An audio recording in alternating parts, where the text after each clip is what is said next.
هو انا كل شويه هطفش عروسه؟ ده انا حتى حما طيبه ومش شريره خالص. هو انا يا واد مش مطفشه لك ممرضه وصحفيه قبل كده؟ داخل لي بايه المره دي؟ استر يا رب. اهلا يا حبيبتي، اتفضلي، نورتينا وشرفتينا. يا ترى موظفه بمواعيد ولا مش بتشتغلي وهتاخدي بالك من ابني؟ هو لسه قاصر يا طنط، ما بيعرفش ياخد باله من نفسه؟ انا بشتغل طبعا، انا مهندسه مدني. يا لهوي، مهندسه؟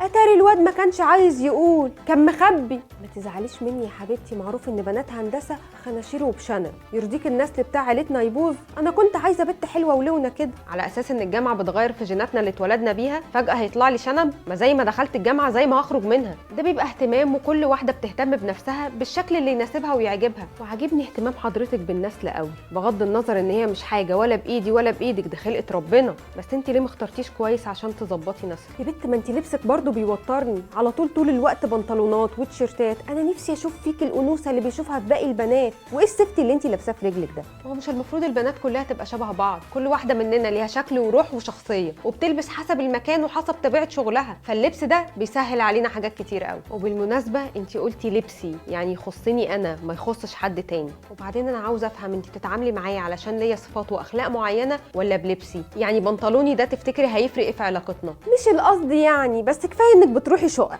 ايه اسمها مواقع يا حاجه، مواقع. مره تبقى شقه، مره يبقى مول، مره تبقى فيلا. هي وحظها يا ستي، ربنا يكتر من شغلي. احنا بنروح نرفع مقاسات ونسلم لوحات تنفيذ ونتابع الشغل مع العمال. ما هو ده اللي مخوفني، مش كفايه وقفتك وسط الرجاله في المواقع؟ ما انا قلت لك بنروح نخلص شغل، مش بنقعد ونتساير سوا. وبعدين ما الرجاله واقفه حوالينا في كل مكان، ولا هي فرقت موقع من شارع؟ ما هو هيجيلك في الكلام، ما هو التعامل مع الصنايعيه ده هيخليكي ذكر زيهم يا بت. انا عاوزه افاجئ حضرتك ان انا عندي عقل، فبعرف افرق بين تعاملاتي الشخصيه وبين تعاملاتي مع الصنايعيه والعمال. بعرف افصل يعني. عقل وبفصل ايه يا بنتي اللخمه دي؟ ده الواد كده هيشقى معاكي. انا كنت عاوزه واحده تريحه، مش واحده تقعد ترد عليه كل شويه. تريحه وترد يا حاجه؟ ما هو هيتجوز واحده عندها شخصيه وكارير. ثانيه واحده حضرتك، هو انت ليه عايزه تحاسبيني على بضاعه بايظه؟ ليه عايزه تحاسبيني على اخطائك انت؟ ما كنتي تستثمري في شخصيته وتوديه نادي، تعملي له اي اصحاب علشان يبقى عنده شخصيه كده ويبقى ناضج ويعرف ياخد قرارات. هما ما قالولكيش ان التعليم في الصغر اسهل من نقش على الحجر؟ كنتي استثمري في ابنك يا حبيبتي، بدل ما انت فاكره انك استثمرتي في الشقه اللي انت جبتها له وشويه الطوب ده.